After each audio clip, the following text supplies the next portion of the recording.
Hello friends, தினம் ஒரு பயிற்சியில் நம்மளோட கோர் கான்செப்டான புல்பேக் என்ட்ரி தான் நம்ம நிறைய வீடியோஸில் பார்த்துட்டு வரோம்.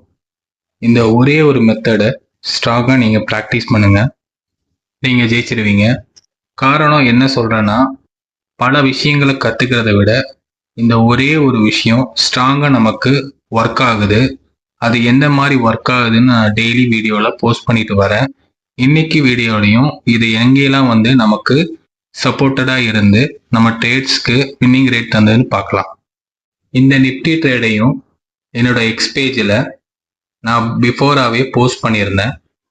அந்த லெவல்ஸை நீங்கள் நான் லைவ் மார்க்கெட்டில் போஸ்ட் பண்ணதை செக் பண்ணிக்கோங்க. ப்ரீ மார்க்கெட்டில் என்ன நடக்குது, லைவ் மார்க்கெட்டில் என்ன நடக்குதுன்னு போஸ்ட் பண்ணதுக்கப்புறம் டேட்டாஸ் வச்சு தான் இந்த வீடியோ மேக் பண்ணுறேன். முடிஞ்ச மார்க்கெட்டை வச்சு நான் டேட்டாஸ் சொல்கிறதில்ல. என்னோடய ஃபாலோவர்ஸ் எல்லாத்துக்குமே தெரியும், நான் லைவ் மார்க்கெட்டில் அடுத்தடுத்து நம்ம என்ன பாயிண்ட்ஸ் கேப்சர் பண்ணுவோங்கிற லெவல்ஸை என்னோடய எக்ஸ்பேஜில் நான் போட்டுட்டு வரேன். நீங்கள் செக் பண்ணி பார்த்துக்கலாம்.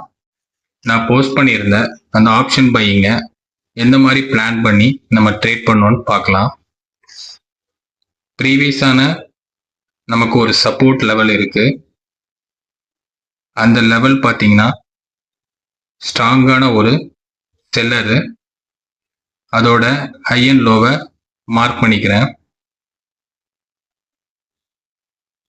ஏன்னா நமக்கு அந்த லெவலில் ஒரு கேப் இருக்கு.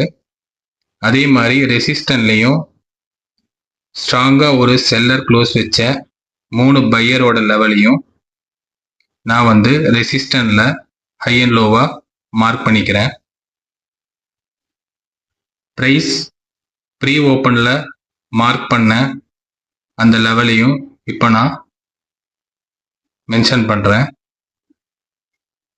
இந்த லெவலில் ஓப்பன் ஆன ப்ரைஸு சின்னதாக ஒரு டவுன்ஃபால் ஆச்சு. ஸோ லோ பார்த்தீங்கன்னா நமக்கு எக்ஸாக்டாக ப்ரீவியஸாக ஒரு பையர் ஸ்ட்ராங்காக க்ளோஸ் வச்சு அங்கேருந்து புல் பேக் ஆன பிளேஸ்லேயே தான் அந்த லெவலில் இருந்து ஸ்ட்ராங்காக ஒரு எனர்ஜி கேண்டில் ஃபர்ஸ்ட் கேண்டிலாக நமக்கு பிரிண்ட் ஆச்சு. அந்த லெவல் ப்ரீவியஸ் ஓப்பனுக்கு முன்னாடியும் கேப் ஃபில் பண்ணிட்டு அடுத்தது பார்த்தீங்கன்னா அந்த லெவல்லையே உள்ள க்ளோஸ் வச்சுட்டாங்க. இன்னொரு கன்ஃபர்மேஷன், ஒரு ட்ரெண்ட் லைன் நம்ம அந்த சப்போர்ட்டில் வரைஞ்சி பார்த்தோம். அந்த லெவலில் இருந்து தான் ப்ரைஸு டவுன்ஃபால் ஆகி அந்த கேப் ஃபில்அப் பண்ணிட்டு அந்த லெவலுக்குள்ளேயே க்ளோஸ் வச்சாங்க. அடுத்த கேண்டிலும் எக்ஸாக்டாக நம்மளோட புல்பேக் லெவலுக்கு போய் கேப் ஃபில்அப் பண்ணிட்டு அந்த ட்ரெண்ட் லைனுக்குள்ளேயே தான் க்ளோஸ் வச்சுருந்தாங்க. அந்த கேண்டில் கிரீன் கேண்டிலாக இருந்தனால அடுத்த வந்த செல்லர் அதை க்ளோஸ் வச்சுருந்தாங்க. இந்த லெவலுக்கு அப்புறம் 4th கேண்டில் நமக்கு ஸ்ட்ராங்காக உள்ளே போய் அந்த கேப் ஃபில்அப் பண்ணிட்டு ஃபால் ஆச்சு. மறுபடியும் அந்த லெவலுக்கு உள்ளே போக முடியாமல் அடுத்த கேண்டிலும் ஃபால் ஆக ஆரம்பிச்சது. அதுக்கப்புறம் ஸ்ட்ராங்காக பிரிண்ட் ஆன செல்லர் கேண்டில் டேவோட லோவை க்ளோஸ் வச்சுட்டாங்க. அடுத்த புல்பேக் எடுத்த கேண்டிலும் அந்த லெவலுக்கு போக முடியாமல் அடுத்து நமக்கு க்ளோஸ் வச்சாங்க. அடுத்த ஸ்ட்ராங் கேண்டிலும் ப்ரீவியஸ் டேயோட லோக்கே க்ளோஸ் வச்சுட்டாங்க. இப்போ இந்த பையரை ஸ்ட்ராங்காக இந்த செல்லர் கேண்டில் க்ளோஸ் வச்சுருக்காங்க. அந்த பையரோட ஹை அண்ட் லோவை இப்போ நான் மார்க் பண்ணுறேன். ஹை அண்ட் லோவை எதுக்கு மார்க் பண்ணுறோம் அப்படின்னா, இனி ப்ரைஸு இதுக்குள்ளே வரும்போது நமக்கு ரிஜெக்ஷன் ஆகி மறுபடியும் கேப் ஃபில்அப் பண்ணிட்டு கீழே வரதுக்கான பாசிபிள் இருக்குது. ஃபர்ஸ்ட் கேண்டில் பார்த்தீங்கன்னா அதோட ஹை போக முடியல. அந்த லெவலை நான் இப்போ மார்க் பண்ணுறேன். அடுத்தடுத்து ப்ரைஸு அந்த கேப் ஃபில்லிங் ஏரியாலேயே ஸ்ட்ரகிள் ஆச்சு. அடுத்த கேண்டிலும் அந்த லெவல்லே நமக்கு ஸ்ட்ரகிள் ஆனதுனால இந்த இடத்துல நம்ம புட் ஆப்ஷனில் பை பண்ணியிருந்தோம். அந்த லெவலில் இருந்து ஸ்ட்ராங்காக ஒரு செல்லர் கேண்டில் நமக்கு பிரிண்டாக இருந்தது. நமக்கு ப்ரீவியஸாக இருந்த கேப்பை ஸ்ட்ராங்காக ஃபில்அப் பண்ணிட்டு நல்ல ஒரு ஃபாலு கிடைச்சனால இந்த புட் ஆப்ஷன்லையும் நம்ம இந்த ட்ரேடை நம்ம கேப்சர் பண்ணியிருந்தோம்.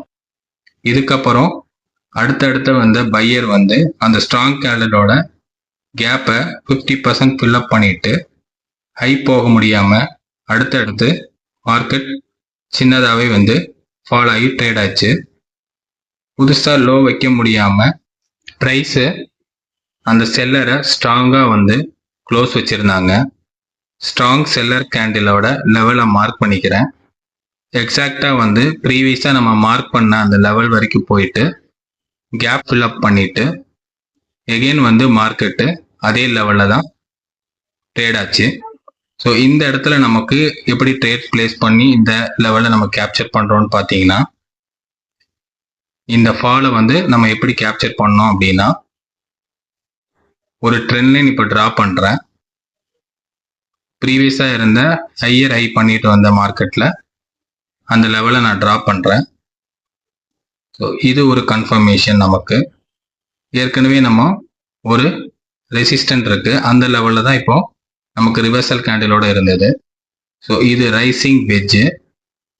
இந்த பேட்டர்னோட கன்ஃபர்மேஷன்லேயும் ப்ளஸ்ஸு இங்கே ஒரு பையர் கேண்டில் இருக்குது.